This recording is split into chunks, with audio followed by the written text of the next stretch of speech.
quien es bióloga por la Universidad Autónoma de Querétaro, donde actualmente cursa la maestría en ciencias biológicas. Su trabajo de investigación se ha centrado en el estudio del resistoma en grandes mamíferos marinos como la ballena azul y el elefante marino del norte, con énfasis en la resistencia a antibióticos y la conservación.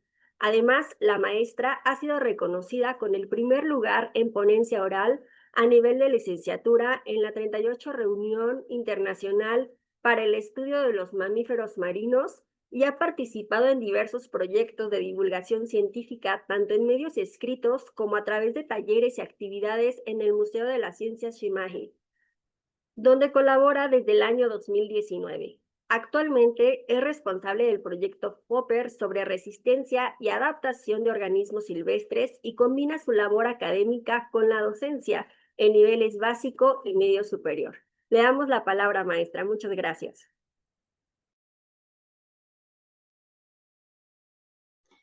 Muchas gracias. Solo para confirmar si ya pueden ver mi presentación. ¿Sí? Así es. Ok, muchísimas gracias. Bueno, bienvenidos a todos. Espero que todos estén disfrutando del foro. Por mi parte, les voy a explicar o les voy a dar la presentación sobre fauna silvestre como reservorios de resistencia antimicrobiana. Y es importante mencionar que desde que nosotros empezamos a utilizar compuestos antibióticos desde el siglo pasado, tanto en la cuestión clínica como en la industria, pues hemos visto muchísimos beneficios, tanto en la producción agropecuaria como en el tratamiento de enfermedades a partir de infecciones. Pero también nos hemos dado cuenta de que hay también muchas repercusiones de su uso, entre ellas la generación de resistencia antimicrobiana. Pero primero, para poder entender qué es la resistencia a antibióticos, tenemos que saber qué es un antibiótico en sí. Los antibióticos son una serie de compuestos que inhiben el crecimiento de las bacterias o su reproducción y también puede inducir la muerte celular. Hay dos tipos de antibióticos, los bactericidas y los bacteriostáticos. Los bactericidas son aquellos que son letales para las bacterias, tal cual inducen la muerte de la bacteria, y los bacteriostáticos son aquellos que usan mecanismos que impiden que se sigan reproduciendo o creciendo estas poblaciones bacterianas. Los antibióticos en sí se han descrito como una de las mayores presiones selectivas para este grupo, para las bacterias. Entonces, es natural que las bacterias hayan tenido que generar diferentes mecanismos para sobrevivir aún en presencia de estos compuestos antibióticos. Y los antibióticos pueden afectar muchos procesos. Pueden afectar, por ejemplo, la composición de la pared celular, que es esta estructura que está en la parte superficial de las bacterias, hecha de peptidoglucano. También pueden alterar la membrana celular, que es selectiva a la entrada y salida de sustancias dentro de la célula. También pueden afectar la síntesis de nucleótidos o tal cual dañar nucleótidos directamente. Pueden alterar la síntesis del ARN y afectan también la síntesis de proteínas, afectando componentes de los ribosomas. Entonces, los antibióticos, afectando cualquiera de estas estructuras o mecanismos dentro de la célula, inducen la muerte celular o no permiten que se sigan reproduciendo estas bacterias. Por lo tanto, como les mencioné, es una de las mayores presiones selectivas para este grupo. Y naturalmente, las bacterias han generado resistencia ante estos antibióticos. Es súper importante mencionar que la resistencia a antibióticos siempre ha existido. Las bacterias pueden ser por características intrínsecas resistentes a un compuesto antibiótico. Por ejemplo, por la composición de su pared celular o la composición de su membrana, no todos los antibióticos van a poder afectar a todas las bacterias. Entonces es importante mencionar esto. Perdón que te interrumpa, discúlpame. ¿Crees que sea posible que en tu elección de compartir pantalla elijas solamente compartir la pantalla y no el usuario? Es que hay un recuadro negro que se considera. Ok, sí, disculpa, Ajá, dame un momento. porfa. Ok, intento quitarlo. Ajá, ¿es en las opciones de tu Zoom? Exacto, ya Creo es. que así ya no se ve, discúlpenme. Sí, perdóname No, que está bien, Rosa, pero muchísimas gracias, no tú se tranquila. alcanzaba. Bueno, gracias. Gracias. Vaya, Súper. continúa, gracias. No hay problema. Entonces, como les mencionaba, de manera intrínseca las bacterias pueden tener esta resistencia a compuestos antibióticos, pero también pueden adquirirla.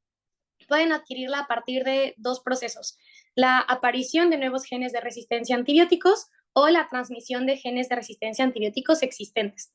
Pero ¿cómo es que las bacterias son resistentes en sí? Bueno, pues pueden, por ejemplo, disminuir la permeabilidad de su membrana y evitar que el compuesto antibiótico ingrese a la célula. Pueden hacer que salga el compuesto antibiótico de la célula a partir de mecanismos de extrusión. También pueden inactivar el compuesto ya que entró a partir de enzimas y otros compuestos, o modificar tal cual el mecanismo que iba a afectar el antibiótico y por lo tanto haciendo que la bacteria sea resistente. Entonces, a este fenómeno en el que nosotros vemos bacterias que anteriormente o de manera intrínseca sí eran afectadas por un antibiótico, ahora ya no lo son. Y por lo tanto, el antibiótico ya no tiene el mismo efecto y a eso le conocemos como resistencia a antibióticos. Como les mencioné, las bacterias pueden generar estos mecanismos de resistencia a antibióticos a partir de estas características intrínsecas o también a partir de mutaciones. Hay un proceso de selección en el que cuando un grupo o una población bacteriana está en constante efecto, en constante presencia de estos antibióticos, va a haber bacterias que sean susceptibles y por lo tanto mueran, pero van a haber algunas que generen alguna mutación o tengan una mutación que sea benéfica para la resistencia y por lo tanto sobrevivan y continúen su reproducción y su crecimiento. Pero también, como les mencioné, las bacterias pueden adquirir esta resistencia a partir de varios mecanismos. Uno de ellos, por ejemplo, es la conjugación. Este proceso es mediado a través de plásmidos y pili.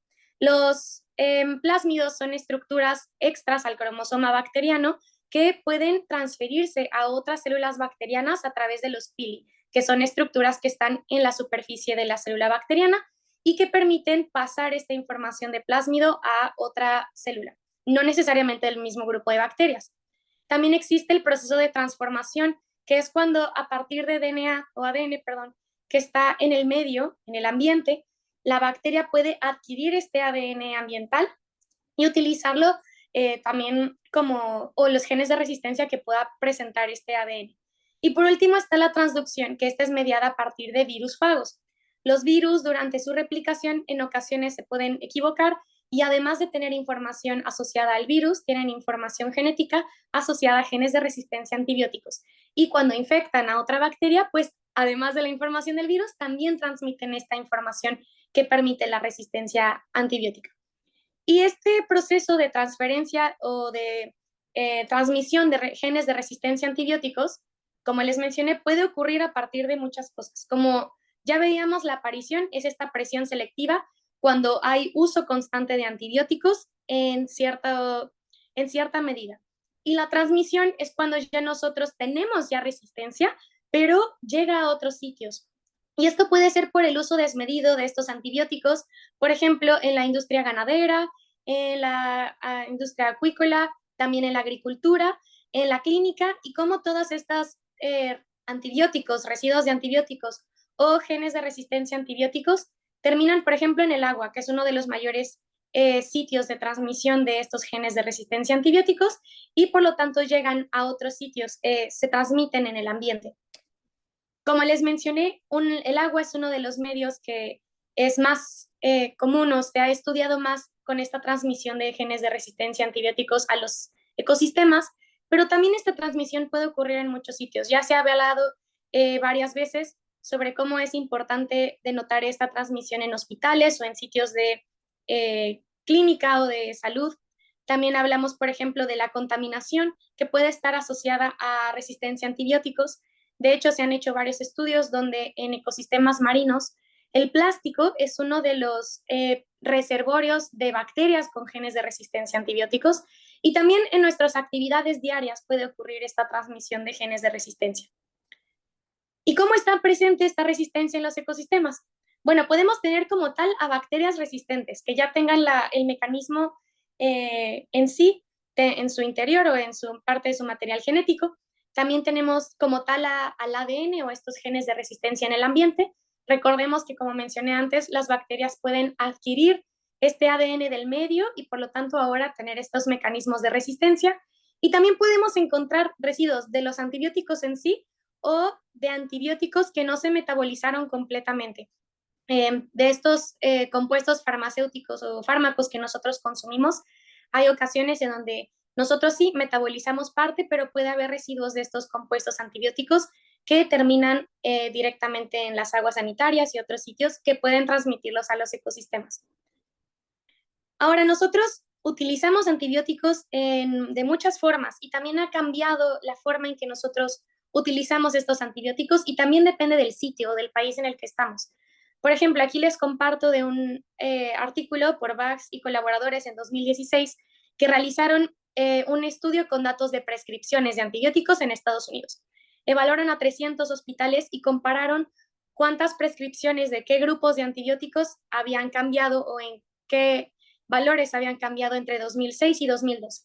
Y se dieron cuenta que en 2006, bueno, del cambio de 2006 a 2012, ahora se utilizan 5 veces más, por ejemplo, cefalosporinas de tercera y cuarta generación, que en el 2012 usaban 3 veces más macrólidos a comparación de 2006, 1.5 veces más glupopéptidos, beta-lactámicos, también 1.6 veces, carbapenémicos 2.5, tetraciclinas 2.3. Entonces, muchos de estos compuestos antibióticos han duplicado o más veces el uso en estos sitios de uso clínico. Y también es súper importante mencionar que ahora es más común el uso de antimicrobianos en la ganadería, en la acuicultura, y de hecho en Estados Unidos aproximadamente el 80% del consumo anual de antibióticos es a partir de aquellos que son destinados a animales, a la producción de la ganadería.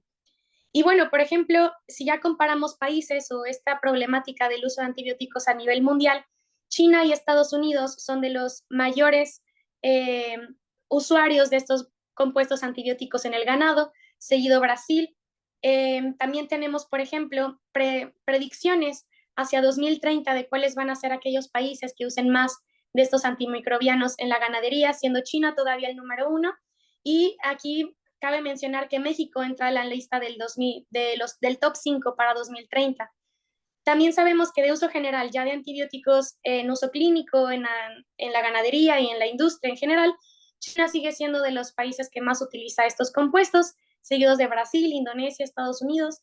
Y con las predicciones para 2030 se ve a otros países, por ejemplo, Indonesia, Nigeria, Perú, y cómo el uso de antimicrobianos ya no es limitado solamente a países altamente, bueno, de un nivel socioeconómico o más bien de un nivel mercantil mayor, sino también otros países están aumentando el uso de estos antibióticos en la industria. Ahora, ¿qué grupos de antibióticos se utilizan en el mundo? ¿Son diferentes? Sí, sí lo son. Por ejemplo, en Asia se utilizan más fluoroquinolonas y sulfonamidas, mientras que en Norteamérica las tetraciclinas y los beta-lactámicos son los más comunes. A diferencia de, por ejemplo, Sudamérica, que las fluoroquinolonas y las tetraciclinas son más comunes. Entonces, realmente el uso de antibióticos entre países, entre continentes es diferente y su presencia en los ecosistemas también es distinto.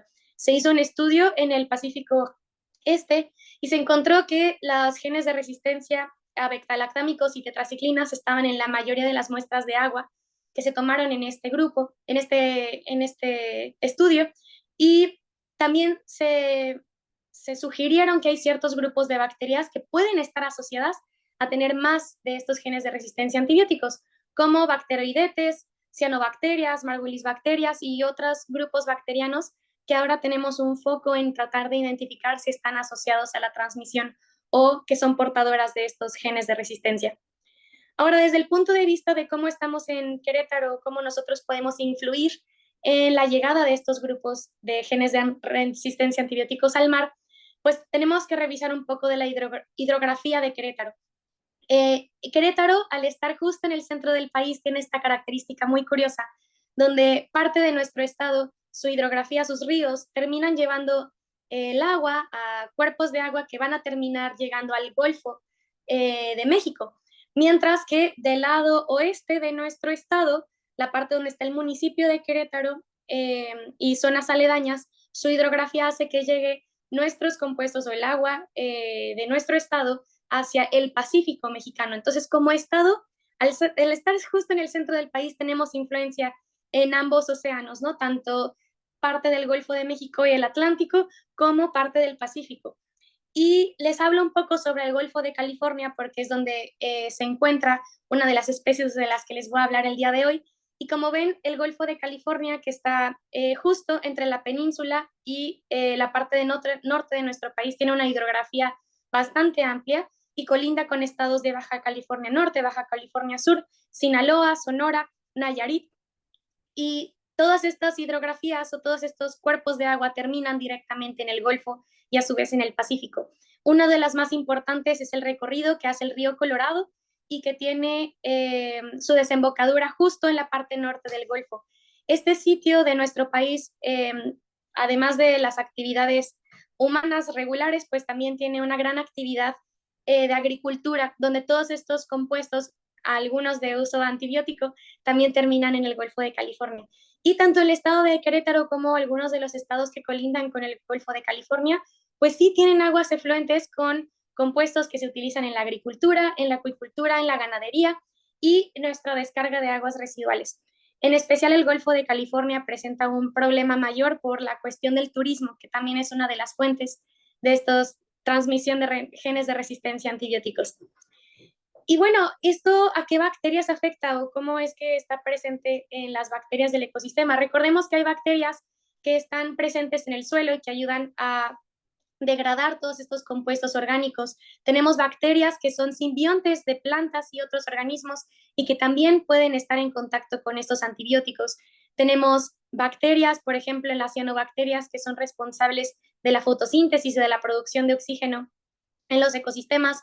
Tenemos bacterias que también son elementales en los ciclos biogeoquímicos y no hay que olvidar aquellas bacterias que conforman parte del bacterioma o del microbioma de nosotros y de otros animales y otros organismos, y pueden estar presentes estas bacterias en nuestra piel, en nuestros intestinos y en otros sitios, y que son elementales para nuestra nutrición, para nuestro desarrollo inmune, para toda esta parte es importante estas bacterias. Entonces, recordemos que tienen un papel elemental en el ecosistema y por todas estas razones, esta es una problemática que se puede abordar desde la perspectiva de una salud o de One Health, porque la resistencia antibiótica no se limita a las repercusiones o al uso que tenemos como humanos de estos antibióticos, sino que esta resistencia termina en los ecosistemas y a su vez también está presente en la fauna silvestre, por lo que se ha propuesto en varios estudios el estudio de la fauna silvestre como un indicador o como reservorios de estos genes de resistencia a antibióticos.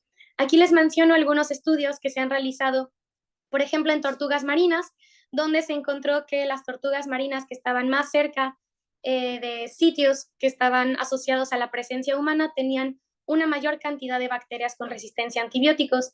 También se ha hecho estos análisis con iguanas, con aves, donde es muy interesante de notar que estudios con aves migratorias justo explican que es importante el entender este proceso de resistencia en fauna silvestre, porque aquellas especies que hacen migraciones pueden transmitir estas bacterias con resistencia o estos genes de resistencia entre sitios muy lejanos o muy alejados entre sí.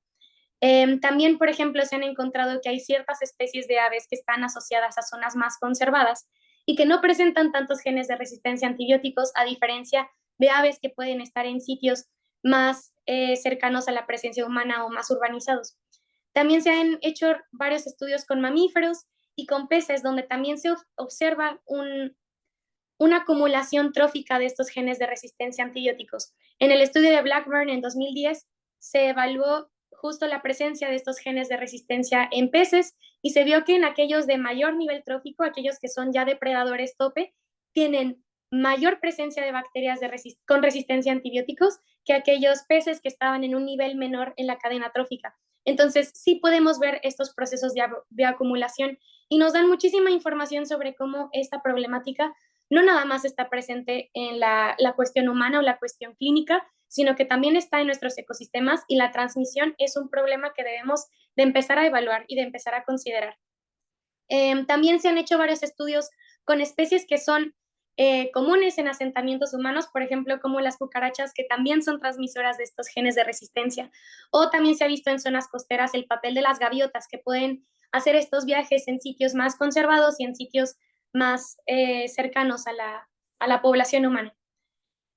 Todo esto nos ha hecho esclarecer un concepto que le llamamos resistoma, que ya nos referimos no nada más a todas las bacterias y microorganismos, varios como virus, hongos, etcétera, que están en un organismo, y que tienen todas estas funciones asociadas a su metabolismo, también a su cuestión inmune, a la absorción de nutrientes u otras cosas. No nada más nos referimos a la comunidad de microorganismos, sino también a los genes de resistencia que pueden estar presentes ahí. Entonces, de ahí nace el término de resistoma y justo se ha empezado a estudiar este resistoma no nada más en el ser humano, sino también en la fauna silvestre.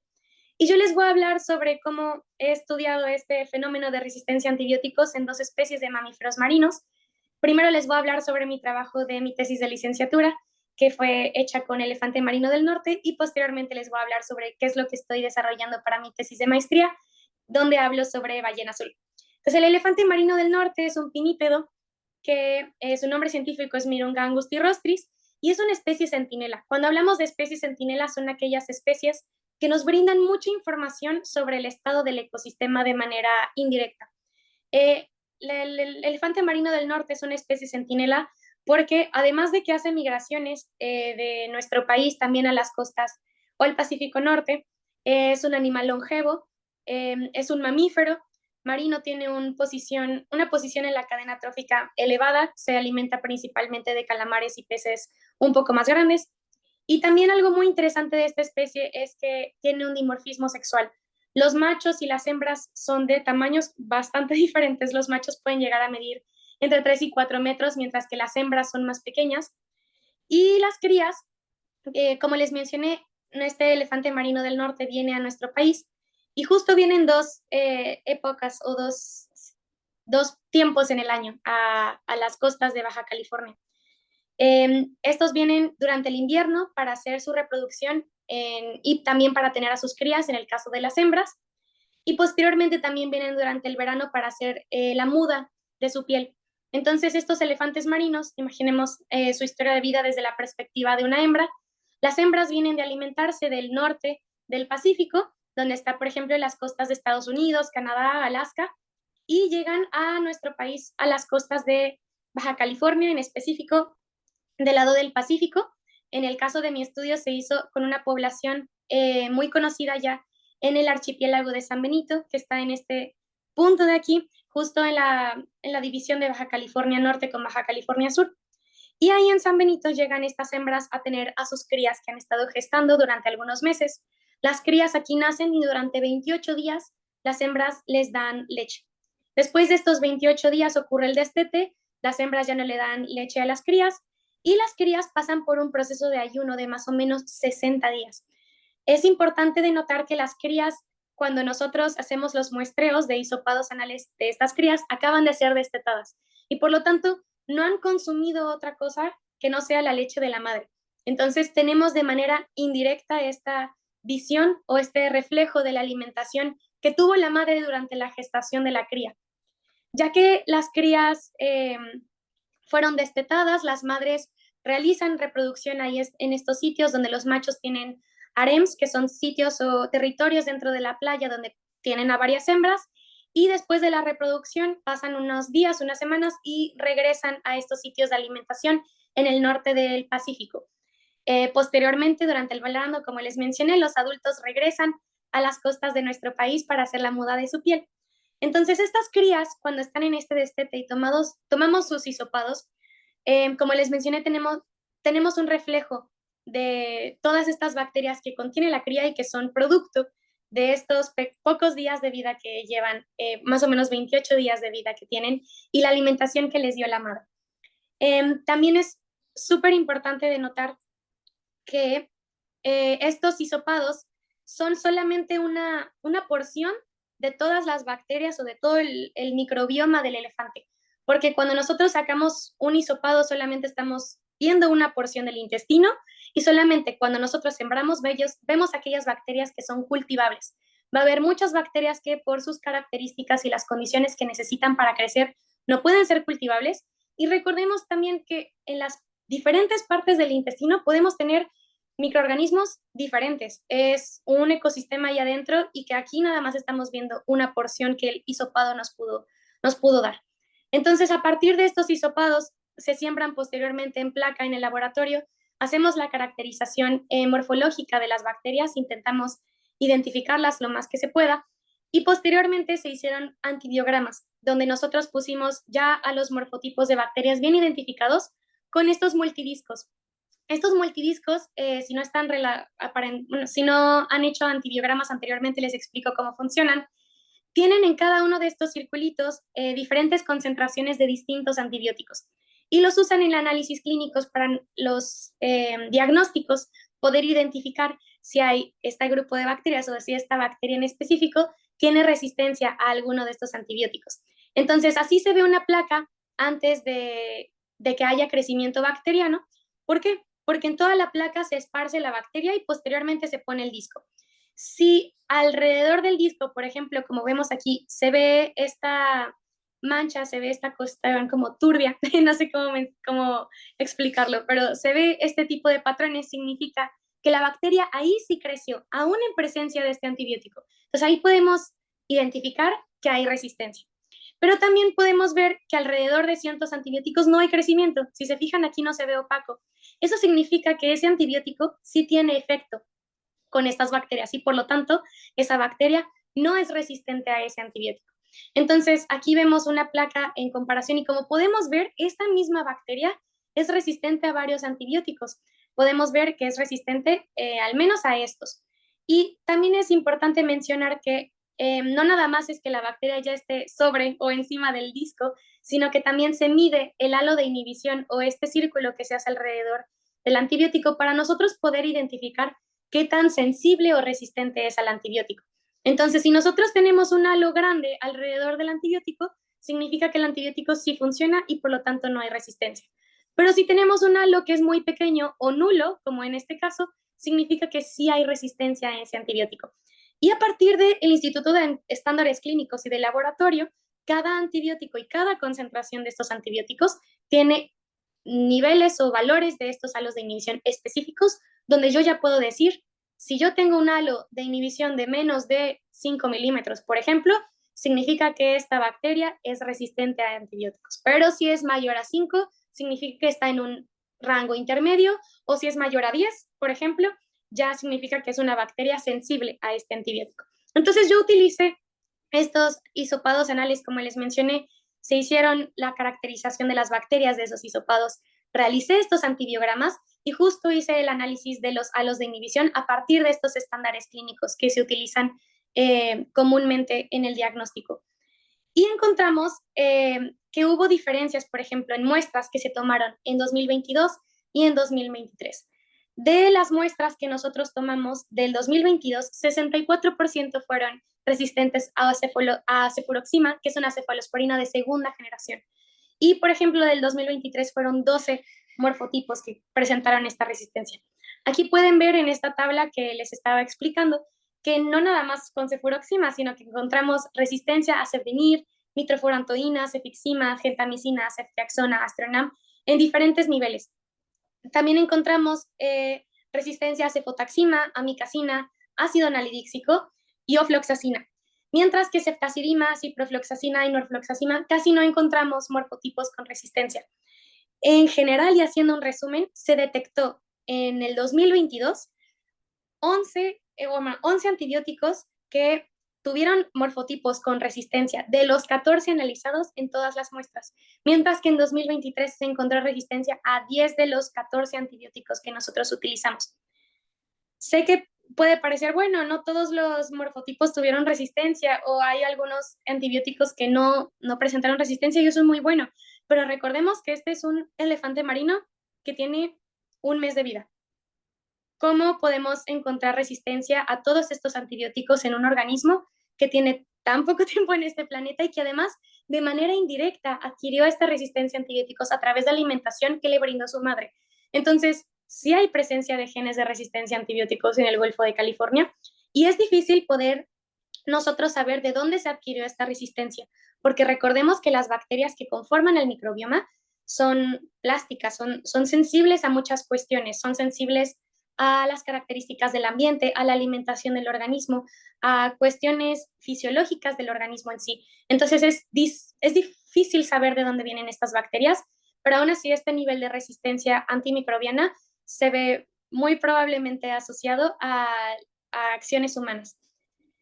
Ahora, no nada más encontramos estos valores de resistencia conforme a los valores que yo les mencioné que nos puede dar el Instituto de Estándares Clínicos y de Laboratorio, porque si nosotros ya cuando hicimos la comparación entre los análisis de 2022 y 2023 para saber si había aumentado la cantidad de morfotipos resistentes o había disminuido, no encontramos diferencias significativas. Pero en ese análisis yo utilicé estos valores de R y IS, tal cual contabilicé esos valores y comparé 2022 y 2023 a partir de pruebas de chi cuadrada y pruebas de Fisher. Pero no encontramos diferencias. Sin embargo, cuando realizamos este mismo análisis, en este caso con un análisis que se llama de U de Mann-Whitney, nosotros encontramos diferencias entre 2022 y 2023 en diferentes grupos de antibióticos cuando tomamos en cuenta la medida de los halos de inhibición. Recordemos que estos halos de inhibición yo medí cada uno de ellos, entonces yo tenía los valores de los halos de inhibición de cada uno de los morfotipos con cada uno de los antibióticos. Entonces ya cuando comparé el valor de los halos en sí, no tal cual la cantidad de Rs y Is, encontramos que si hay algunos antibióticos que han aumentado o disminuido más bien, hay algunas bacterias de resistencia a antibióticos que han aumentado o disminuido entre 2022 y 2023. Aquí les tengo dos ejemplos. Un ejemplo es con Aztreonam. Esta línea de color gris claro es el halo de inhibición que tenía en 2020, perdón, este de aquí que es de gris oscuro es el halo de inhibición de 2022. Si se fijan, los halos eran más grandes, mi valor está más hacia la derecha, pero en 2023 vean los halos de inhibición. En promedio son mucho más pequeños. Eso significa que aunque aún no llegamos a una diferencia entre valores de R y S, sí están disminuyendo los halos de inhibición ante este antibiótico. Pero también hay algunos antibióticos, por ejemplo la cefotaxima, donde vemos que los halos de inhibición aumentaron entre 2022 y 2023. Eso significa que estos morfotipos o estas bacterias ya son menos resistentes a este antibiótico.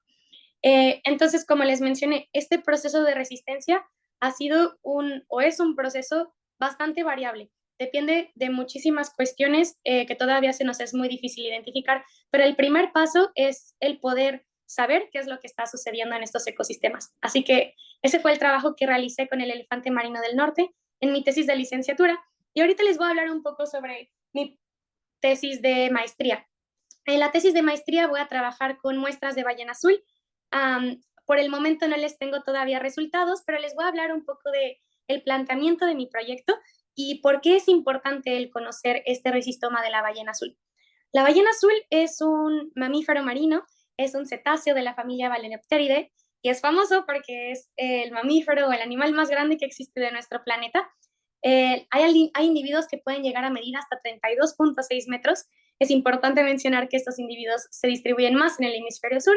En el hemisferio norte sí hay organismos muy grandes o individuos muy grandes, pero no llegan hasta 32 metros, llegan entre 20 y tantos, 30 metros más o menos.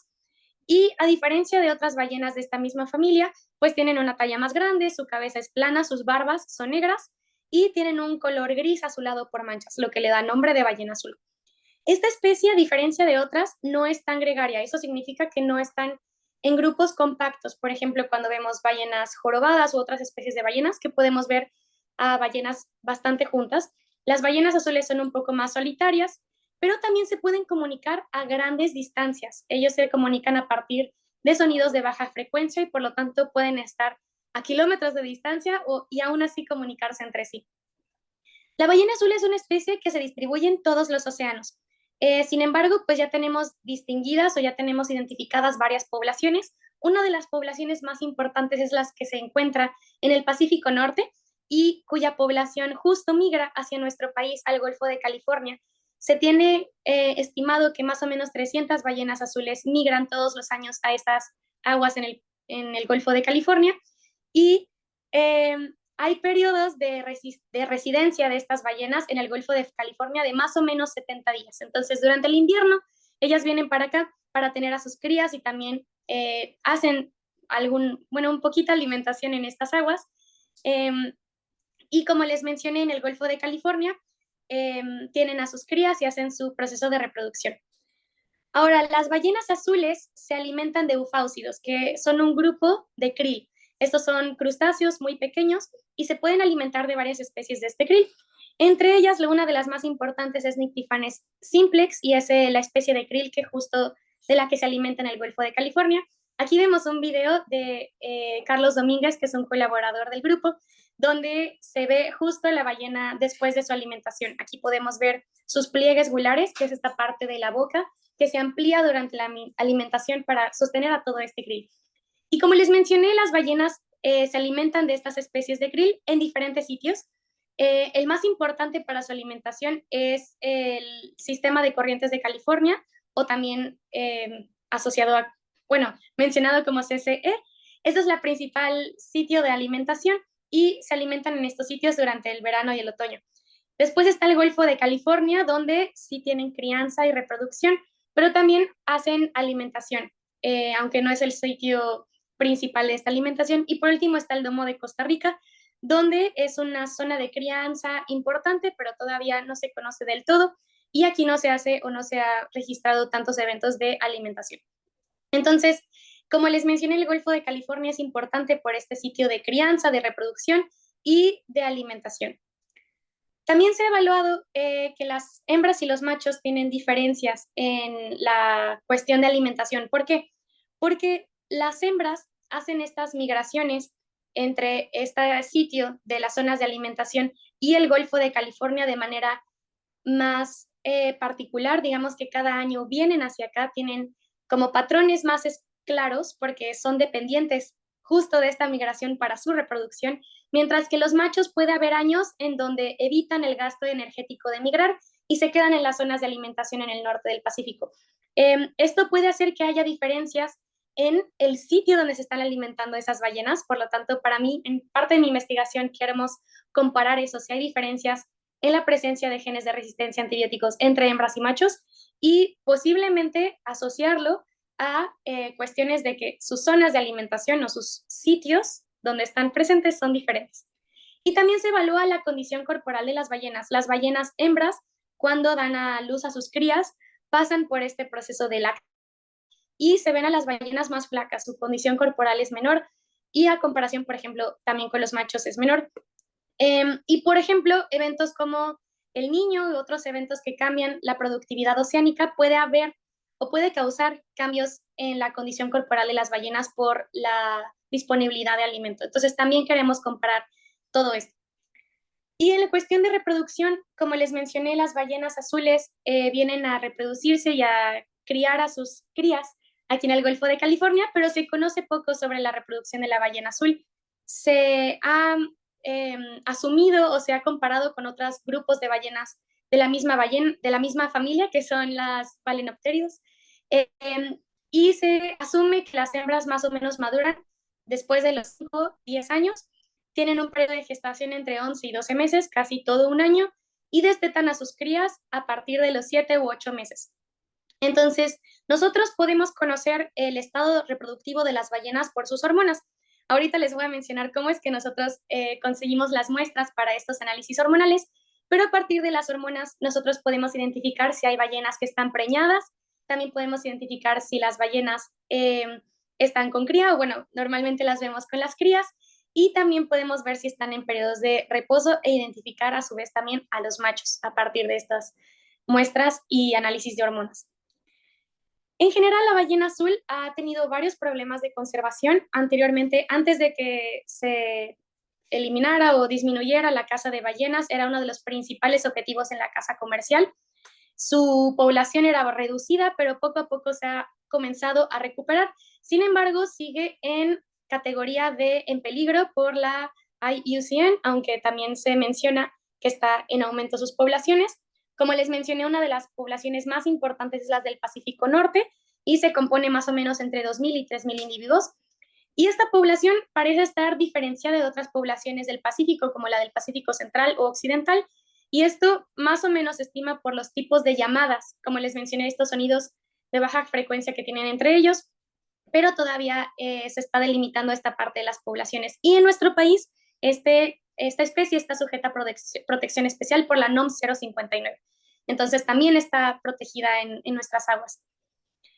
Algo que también les quería mencionar, que también es parte de de mi proyecto de maestría, es que yo también quiero saber si hay una asociación trófica a la transmisión de esta resistencia a antibióticos con la ballena azul. Y como les mencioné, Nyctiphanex simplex es una especie de crustáceo eufausido, el krill, que consumen las ballenas y que también está presente en el Golfo de California.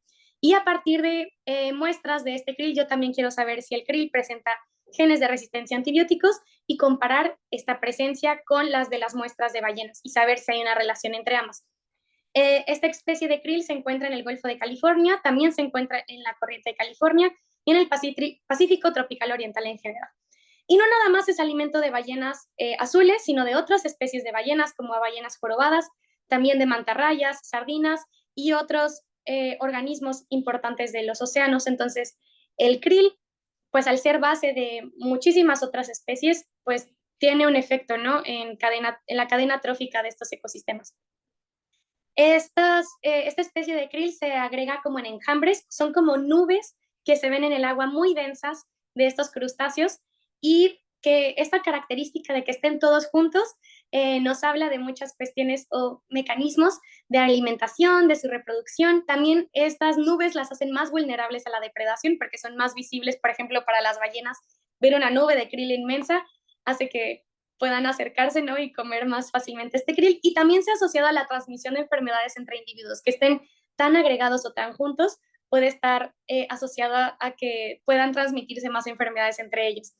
Y son de las especies de crustáceos o de eufausidos con mayor producción en el mundo y su distribución no nada más, como les mencioné, está en el Golfo de California o en estos sitios cercanos al Pacífico mexicano, sino que también se ha visto hasta aguas canadienses en fenómenos como el Niño, donde las aguas se calientan más de lo normal.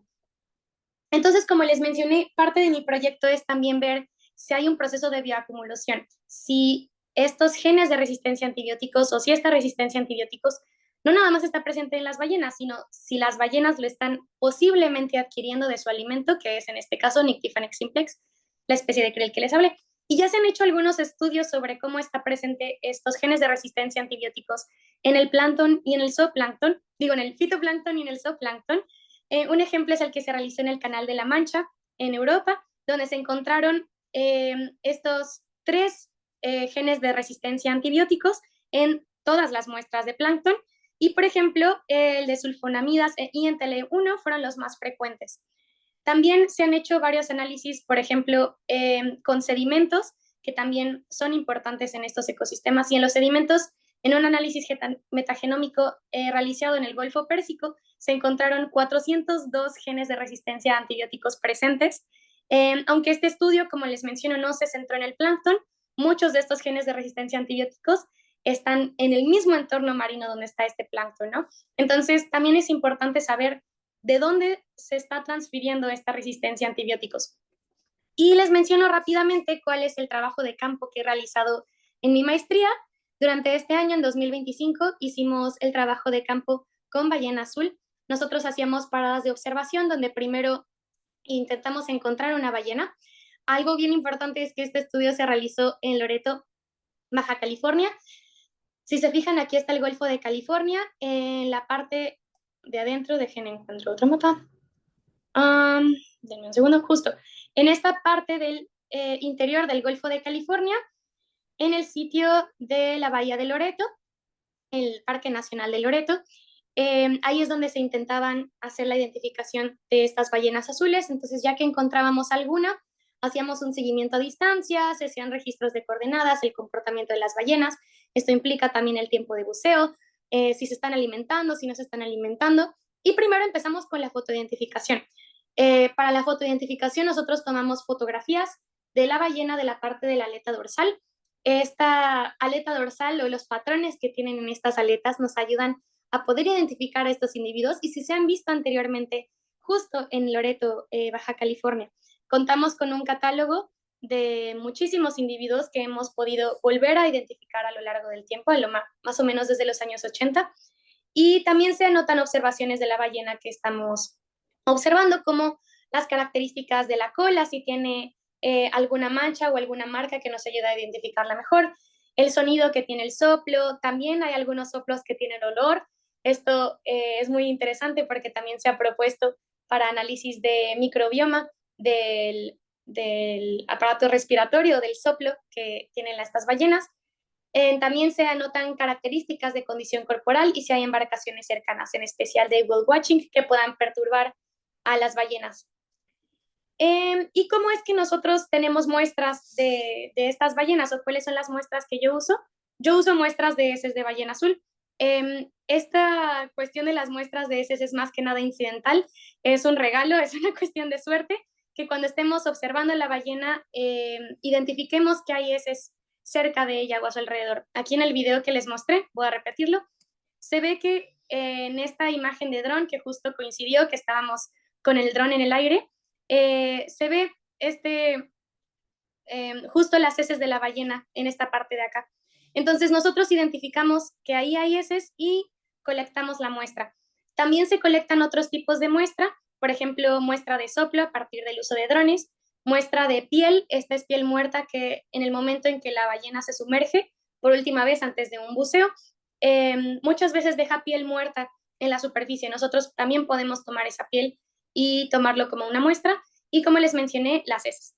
De las muestras de heces, ya que las identificamos, nosotros vamos a recogerlas con una red o un contenedor y se colocan en 3 tipos de soluciones distintas o se le hacen 3 tratamientos distintos.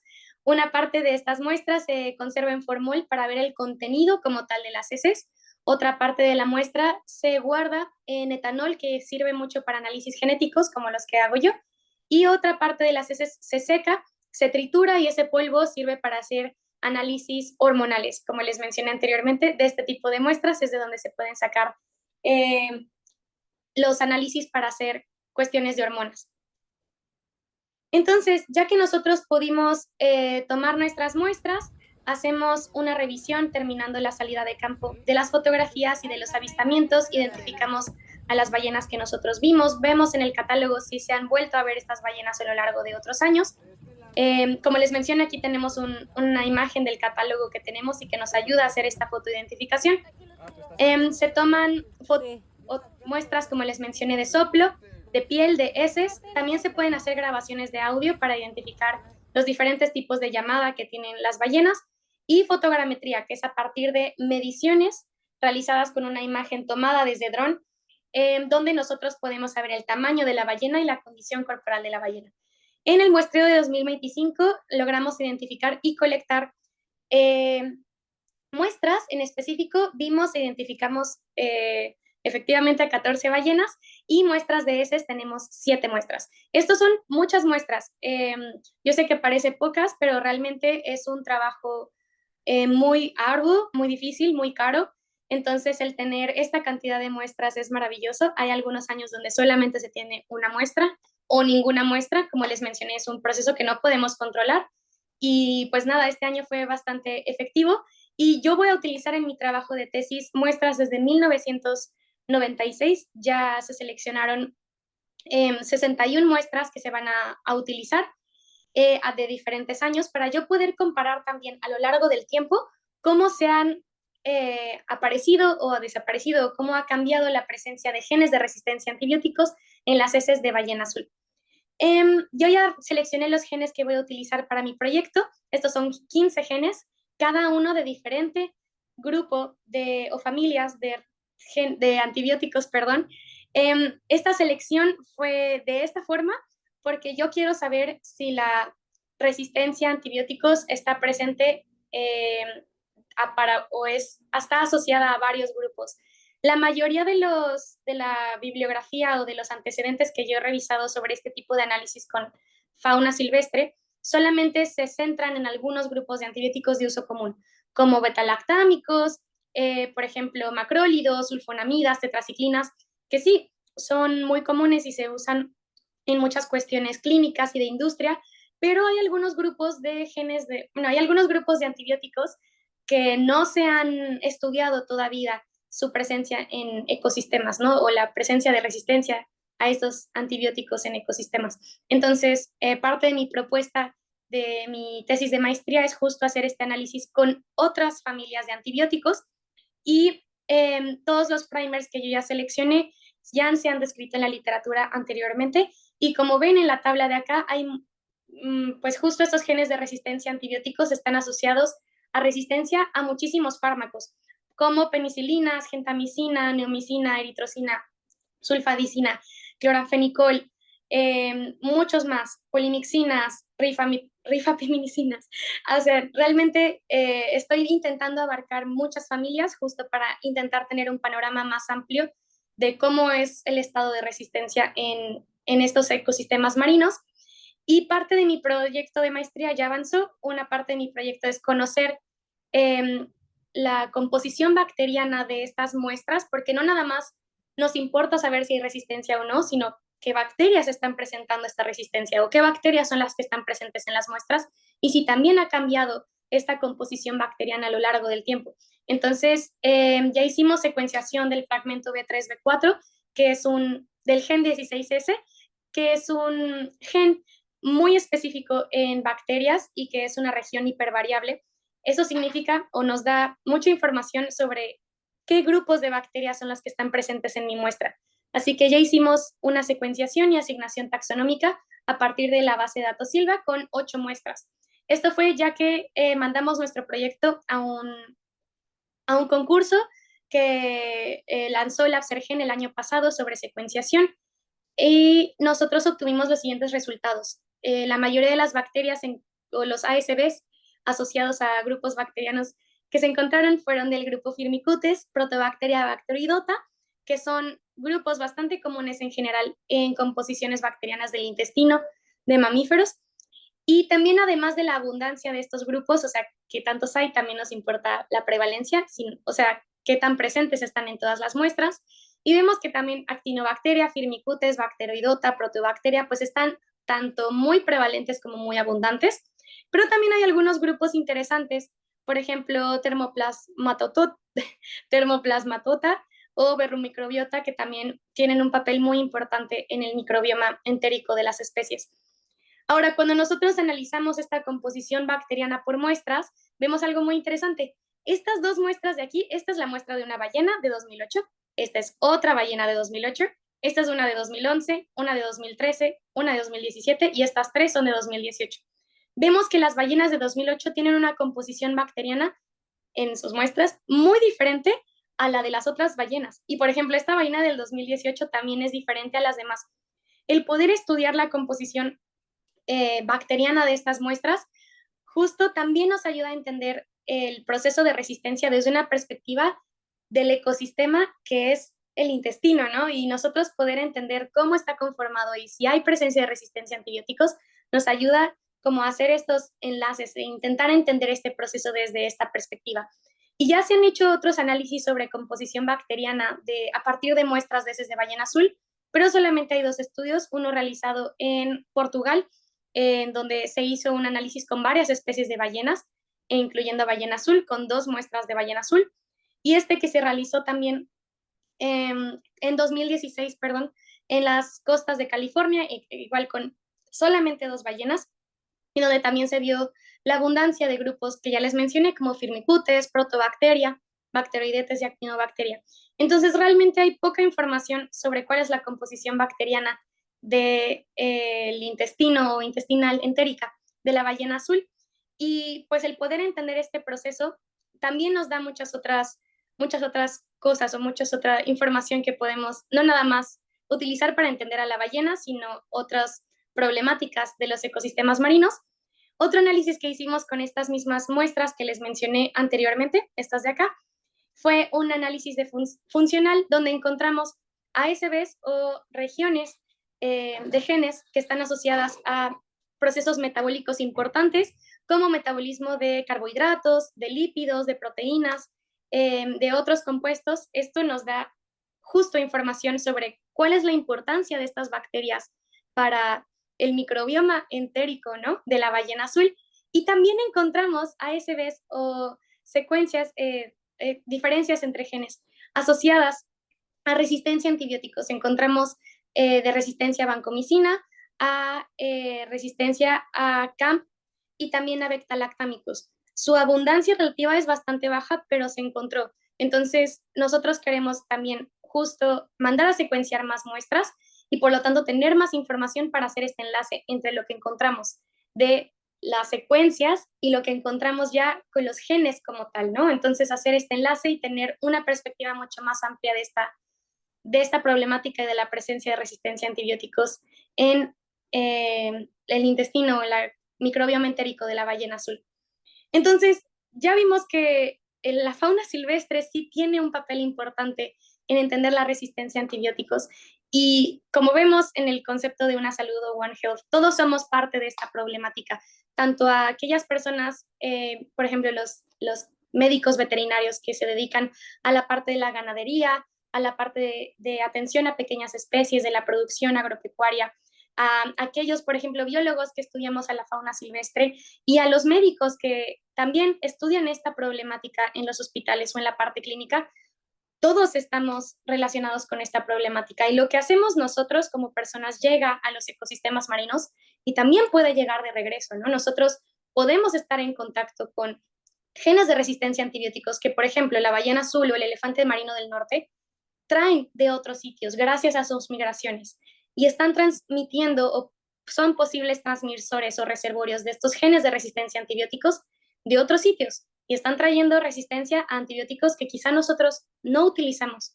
Entonces, esto ya es un proceso global, es un proceso que tenemos que empezar a entender desde una perspectiva más amplia y justo este foro y este tipo de eventos nos ayudan a ampliar nuestra perspectiva. Seguramente también biólogos que están viendo este foro amplían su perspectiva a la parte clínica, a la parte de la medicina veterinaria y también nos dan una perspectiva mucho más amplia de lo que nosotros estudiamos. Entonces, nada más falta agradecerles a ustedes por su invitación y a todas las personas que son parte de este proyecto.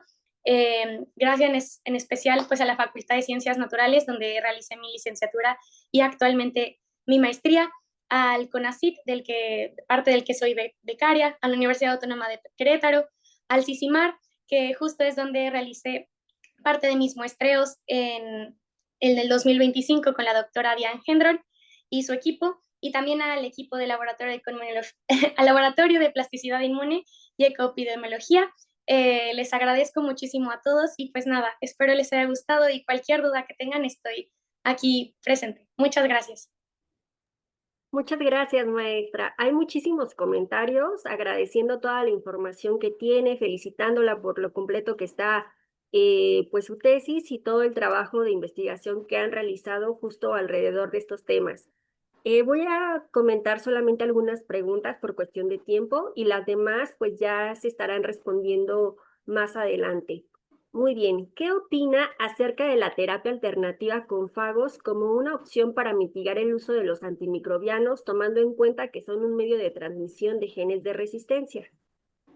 Ok, yo la verdad no soy especialista en la cuestión de los fagos ni de este proceso de transformación, pero conociendo cómo es que los fagos adquieren el material genético durante su replicación y cómo es que hacen el proceso de replicación para su reproducción, digámoslo, se sabe que no es un proceso tan controlado.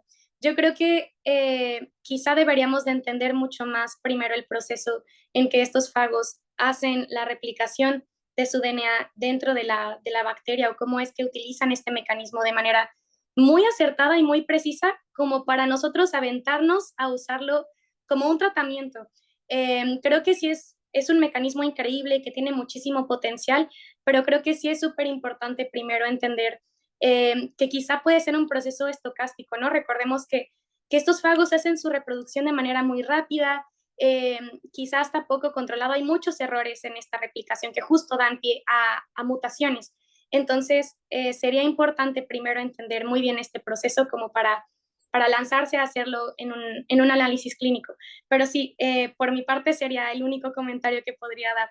En mi caso no tengo tanta experiencia con la parte de los pagos, pero sí es súper interesante. Muchas gracias. Otra de las preguntas nos dice, la mayoría de las investigaciones en RAM se han enfocado al uso indiscriminado de antibióticos. Sin embargo, ¿cuál sería la importancia de analizar otras posibilidades como otros contaminantes que tienen efectos antimicrobianos también, como por ejemplo algunos metales pesados, que parte de los perfiles resistentes no podrían relacionarse a esto, o bien ¿Qué tan probable es que esas bacterias tengan resistencia intrínseca y no ejercida por una presión externa? ¿Cómo podríamos descartar eso? Muy interesante esa pregunta. Justo la parte de los metales pesados y otros compuestos que tienen efectos antibióticos ha sido complicado pues integrarlo a este tipo de investigación porque son metodologías completamente distintas. En mi caso yo no utilizaría una metodología que justo también integre parte de los metales pesados, eso sería completamente distinto, pero sí, el tomar en cuenta que también hay otros componentes que pueden causar esta cuestión antibiótica es súper importante y mantenernos abiertos a esa posibilidad, ¿no? Yo no podría decir que estos son los únicos genes, por ejemplo, de los que se presenta resistencia en el Golfo de California. Yo no podría llegar a decir eso. El empezar a entender, el empezar a hacer estudios que justo involucren todos estos puntos de vista o todas estas metodologías diferentes para entender la problemática en los ecosistemas es súper importante. Entonces, sí, lo de los metales pesados, aunque no es parte de mi investigación, creo que sí sería importante que otros grupos se lancen a hacer este tipo de investigaciones. Y la parte de descartar la resistencia intrínseca es muy complicado. Yo que he hecho ambas metodologías para este tipo de proyectos, tanto he abordado la resistencia a antibióticos con las bacterias en placa, como con los genes, que ya es otra metodología distinta, vemos que hay beneficios de ambas. Por ejemplo, la parte cultivable nos permite saber qué bacterias estamos presentando, pero podemos saber solamente de muy pocos grupos bacterianos, porque no todos van a crecer en placa. Entonces, aunque nos permite identificar qué bacterias son las que presentan resistencia y ya nosotros poder saber o investigar si es intrínseca o no, eh, nos da mucha información. Pero en la parte de realizar, por ejemplo, análisis con PCRs, yo nada más sé que en mi muestra hay resistencia a antibióticos, pero y a tal gen, o hay tal gen de resistencia a antibiótico, pero yo no sé qué bacteria lo presenta, pero ya sé específicamente qué gen lo hace, ¿no? Entonces, ambas metodologías tienen sus pros y sus contras, y como mencionan en la pregunta, el poder descartar que es una resistencia intrínseca, es bien difícil por eso, porque necesitaríamos un estudio con muchísimas metodologías o que involucre ambas metodologías y que también, por ejemplo, haga análisis de secuenciación para nosotros poder hacer ese análisis directo de esta bacteria tiene esta resistencia a estos antibióticos. Es muy difícil, la verdad. Entonces, tendría que ser un trabajo muy amplio y con varias metodologías involucradas para poder hacer eso. En mi caso, como es un análisis más que nada exploratorio, nosotros estamos viendo de una manera general una perspectiva más amplia el problema, pero sí sería genial el poder llegar a ese punto, ¿no? De decir, estas especies de bacterias presentan esta resistencia y sabemos que no es una resistencia intrínseca, sabemos que es una resistencia ya adquirida a partir de transmisión de genes de resistencia que están involucrados a actividades humanas, por ejemplo. Muchas gracias. La última pregunta. En caso de saber o confirmar una transmisión de genes de resistencia en ballenas debido a su dieta, ¿qué se sugiere para disminuir esta problemática? Uy, es una gran pregunta.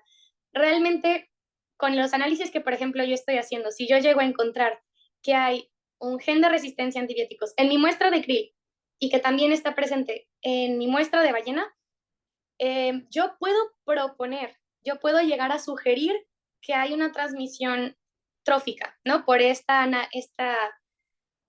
como alineación de estos dos puntos o de estas dos cuestiones. Pero es bien difícil que yo llegue a comprobar a 100% que ese krill se lo comió esa ballena y que esa ballena por eso tiene resistencia a antibióticos. Tendría que ser igual un análisis bien difícil y ahí es donde justo los estudios con fauna silvestre, aunque sí nos dan muchísima información y todo, a veces se nos quedan cortos porque el adquirir muestras es bien complicado, es muy caro.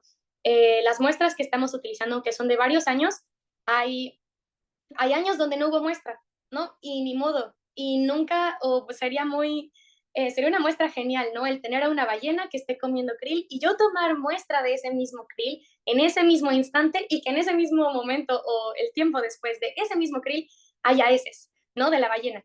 El tener esa parte como lineal sería muy complicado. Entonces, primero, si llegamos a tenerlo, sería genial, pero es muy difícil. Y si llegamos a tener conclusión, ¿no? De que la ballena adquirió los genes de resistencia a antibióticos por su alimentación. ¿Qué podríamos hacer al respecto? Eso ya es una cuestión mucho más compleja.